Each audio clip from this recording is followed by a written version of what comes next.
hppodcraft.com. The Picture in the House by H.P. Lovecraft.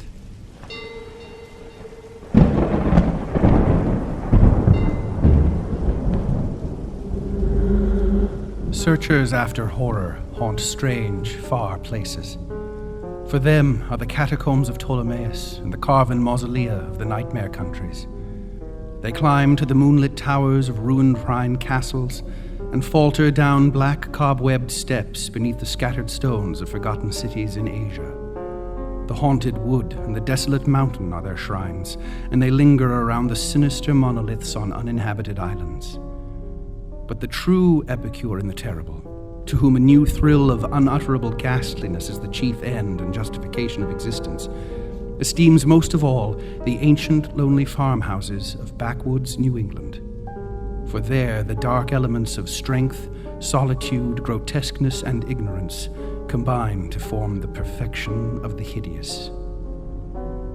Most horrible of all sights are the little unpainted wooden houses remote from traveled ways, usually squatted upon some damp grassy slope or leaning against some gigantic outcropping of rock. 200 years and more they have leaned or squatted there, while the vines have crawled and the trees have swelled and spread. They are almost hidden now in lawless luxuriances of green and guardian shrouds of shadow, but the small paned windows still stare shockingly, as if blinking through a lethal stupor which wards off madness by dulling the memory of unutterable things. In such houses have dwelt generations of strange people, whose like the world has never seen. Seized with a gloomy and fanatical belief which exiled them from their kind, their ancestors sought the wilderness for freedom. There, the scions of a conquering race indeed flourished free from the restrictions of their fellows, but cowered in an appalling slavery to the dismal phantasms of their own minds.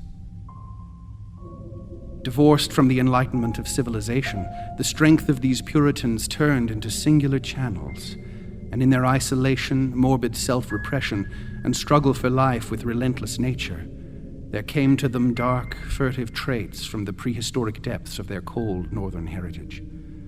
By necessity practical and by philosophy stern, these folk were not beautiful in their sins. Erring as all mortals must, they were forced by their rigid code to seek concealment above all else, so that they came to use less and less taste in what they concealed. Only the silent, sleepy, staring houses in the backwoods can tell all that has lain hidden since the early days, and they are not communicative, being loath to shake off the drowsiness which helps them forget. Sometimes one feels that it would be merciful to tear down these houses, for they must often dream.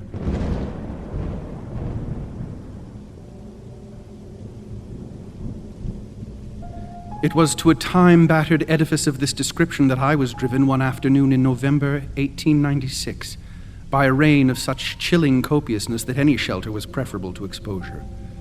I had been traveling for some time amongst the people of the Miskatonic Valley in quest of certain genealogical data, and from the remote, devious, and problematical nature of my course, had deemed it convenient to employ a bicycle, despite the lateness of the season.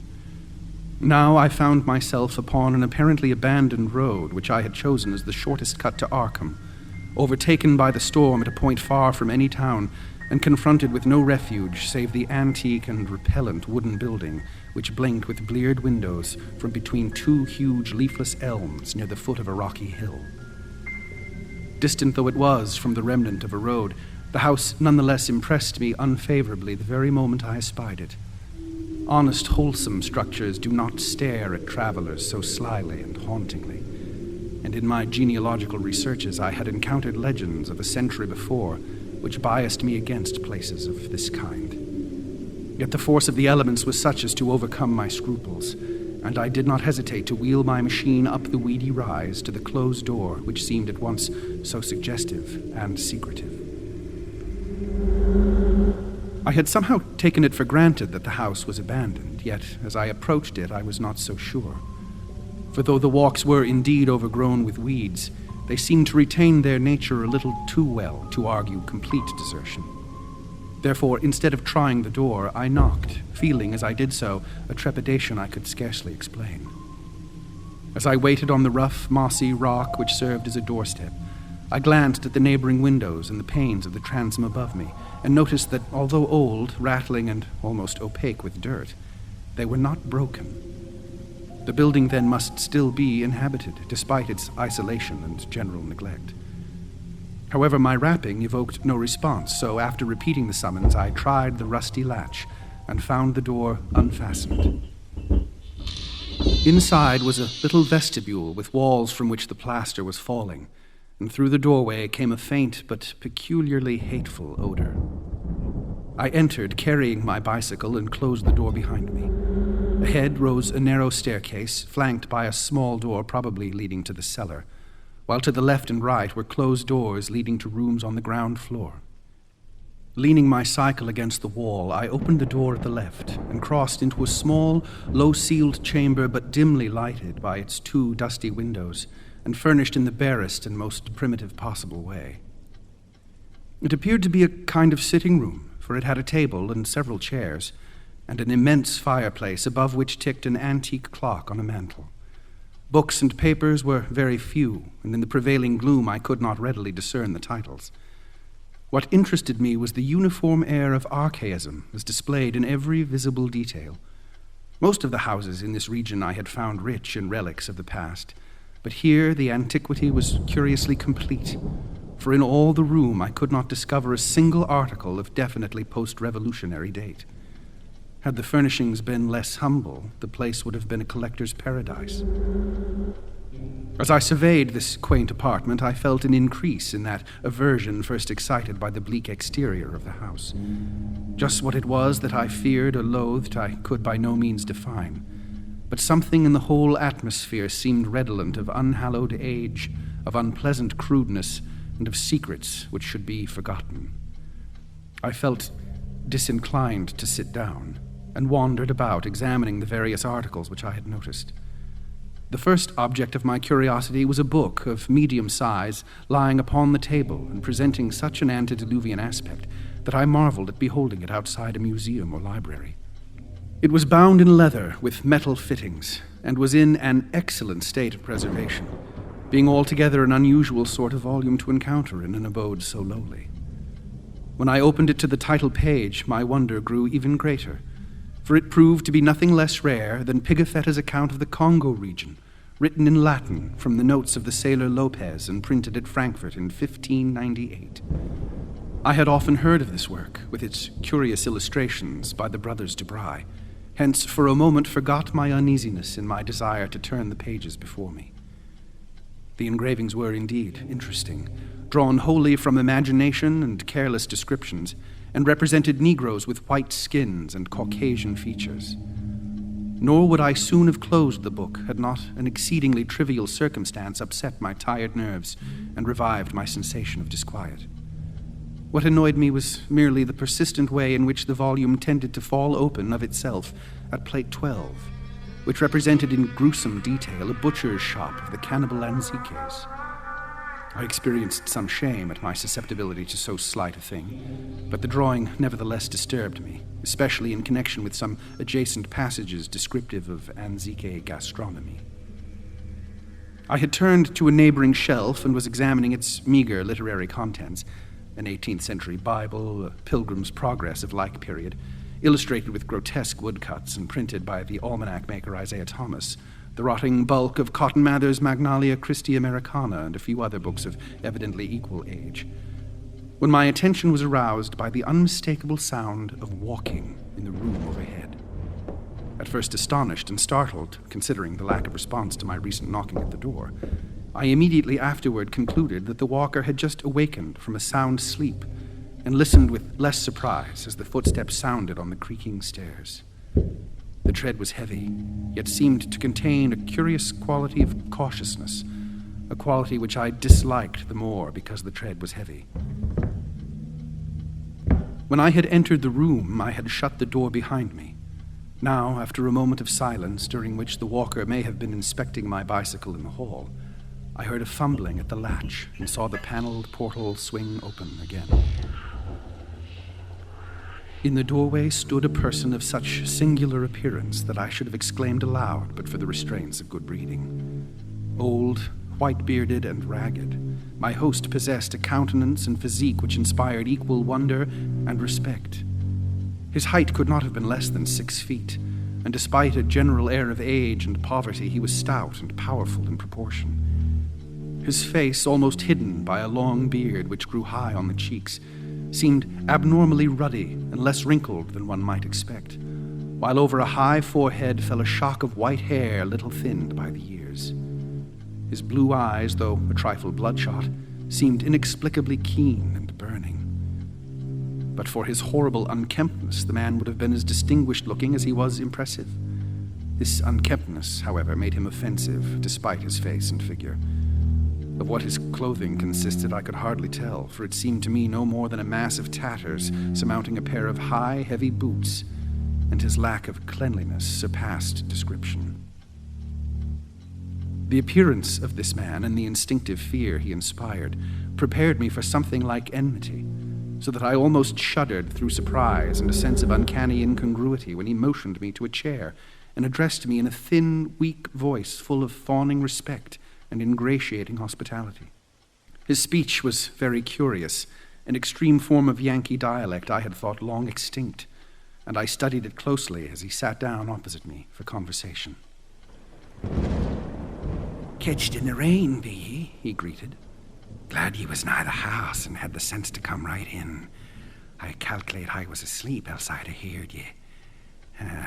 I ain't as young as I used to be, and I need a powerful sight of naps nowadays. Traveling far? I ain't seed many folks along this road since they took off the Arkham stage." I replied that I was going to Arkham and apologized for my rude entry into his domicile, whereupon he continued, "Glad to see ye, young sir. New faces is scarce round here, and I ain't got much to cheer me up these days. Guess you hail from Boston, don't ye? I never been there, but I can tell a town man when I see him. We had one for district schoolmaster in '84, but he quit sudden, and no one never heard on him since." Here the old man lapsed into a kind of chuckle and made no explanation when I questioned him. He seemed to be in an aboundingly good humor, yet to possess those eccentricities which one might guess from his grooming. For some time he rambled on with an almost feverish geniality, when it struck me to ask him how he came by so rare a book as Pigafetta's Regnum Congo. The effect of this volume had not left me, and I felt a certain hesitancy in speaking of it. But curiosity overmastered all the vague fears which had steadily accumulated since my first glimpse of the house. To my relief, the question did not seem an awkward one, for the old man answered freely and volubly. "Oh, that African book. Captain Ebenezer Holt traded me that in '68. Him as was killed in the war." Something about the name of Ebenezer Holt caused me to look up sharply. I had encountered it in my genealogical work, but not in any record since the Revolution. I wondered if my host could help me in the task at which I was laboring, and resolved to ask him about it later on. He continued, "Ebenezer was on a Salem merchantman for years and picked up a sight of queer stuff in every part. He got this in London, I guess. He used to like to buy things at the shops. I was up to his house once on the hill, trading horses, when I see this book.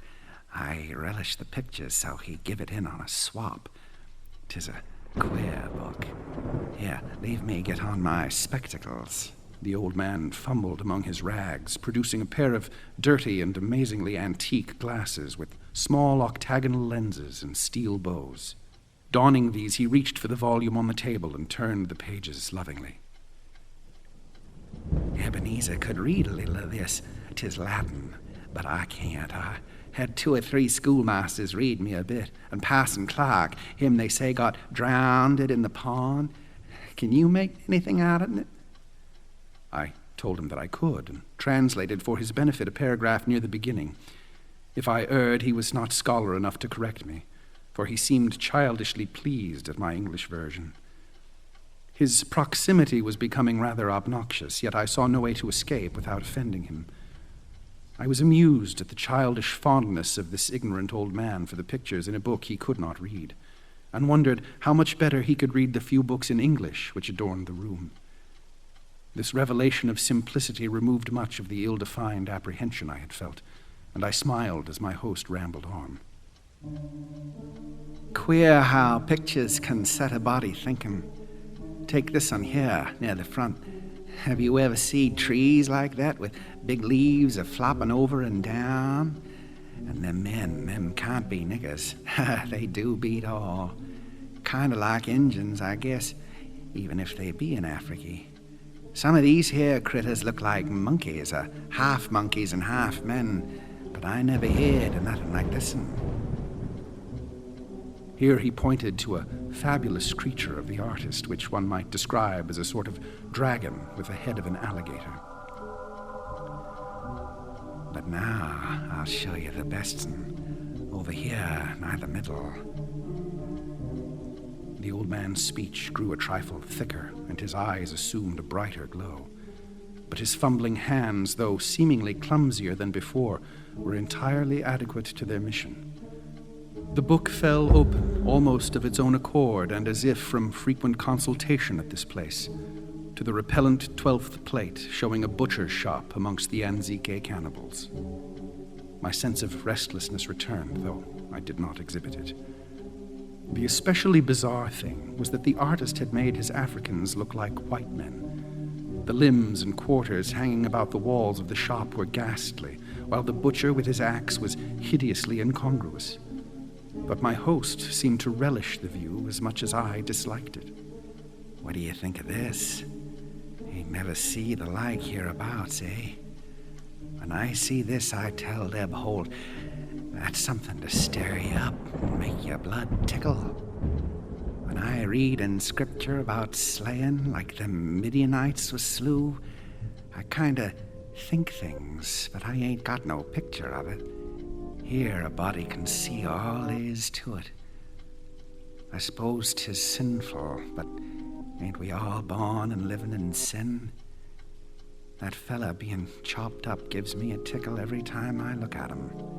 I have to keep looking at him. See where the butcher cut off his feet? There's his head on that bench with one arm side of it and the other arm's on the ground side of the meat block. As the man mumbled on in his shocking ecstasy, the expression on his hairy, spectacled face became indescribable, but his voice sank rather than mounted. My own sensations can scarcely be recorded. All the terror I had dimly felt before rushed upon me actively and vividly, and I knew that I loathed the ancient and abhorrent creature so near me with an infinite intensity. His madness, or at least his partial perversion, seemed beyond dispute. He was almost whispering now, with a huskiness more terrible than a scream, and I trembled as I listened. As I says, 'tis queer how pictures sets you thinking. Do you know, young sir, I'm right sot on this one here. After I got the book off Eb, I used to look at it a lot, special when I'd heard Parson Clark rant o' Sundays in his big wig. Once I tried something funny. Hey, young sir, don't get scared. All I done was to look at the picture afore I killed the sheep for market. Killing sheep was kind of more fun after looking at it. The tone of the old man now sank very low, sometimes becoming so faint that his words were hardly audible. I listened to the rain and to the rattling of the bleared, small-paned windows, and marked a rumbling of approaching thunder quite unusual for the season. Once a terrific flash and peal shook the frail house to its foundations, but the whisperer seemed not to notice it. Killing sheep was kind of more fun, but you know, 'twa'n't quite satisfying. Queer how a craving gets a hold on you. As you love the Almighty, young man, don't tell nobody, but I swear to God that picture begun to make me hungry for victuals I couldn't raise nor buy. Here, sit still, what's ailing you? I didn't do nothing. Only I wondered how 'twould be if I did. They say meat makes blood and flesh and gives you new life. So I wondered if 'twouldn't make a man live longer and longer if 'twas more the same. But the whisperer never continued. The interruption was not produced by my fright, nor by the rapidly increasing storm, amidst whose fury I was presently to open my eyes on a smoky solitude of blackened ruins. It was produced by a very simple, though somewhat unusual happening. The open book lay flat between us, with the picture staring repulsively upward. As the old man whispered the words, "More the same," a tiny, spattering impact was heard, and something showed on the yellowed paper of the upturned volume. I thought of the rain and of a leaky roof. But rain is not red. On the butcher's shop of the Anzique cannibals, a small red spattering glistened picturesquely, lending vividness to the horror of the engraving. The old man saw it and stopped whispering even before my expression of horror made it necessary. Saw it and glanced quickly toward the floor of the room he had left an hour before. I followed his glance and beheld just above us on the loose plaster of the ancient ceiling a large, irregular spot of wet crimson which seemed to spread even as I viewed it.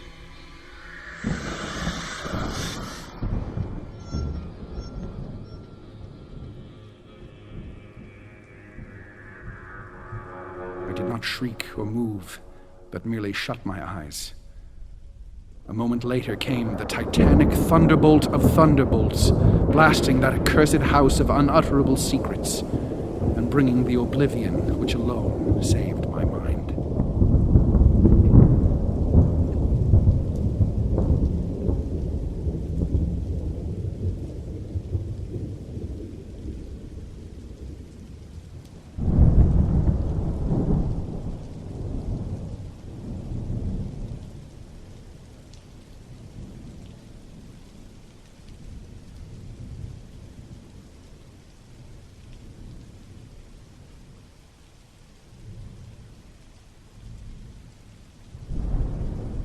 The Picture in the House by H.P. Lovecraft was read by Andrew Leman. Recording services provided by Garrett Wadley at Rocketworks in Santa Monica, California. Production and sound design by Chad Pfeiffer. This reading, together with From Beyond, can be enjoyed with friends in glamorous 3D audio. Details and downloads at hppodcraft.com. The Picture in the House was brought to you by the listeners of the H.P. Lovecraft Literary Podcast. Thanks for your support. All right, I'm done. hppodcraft.com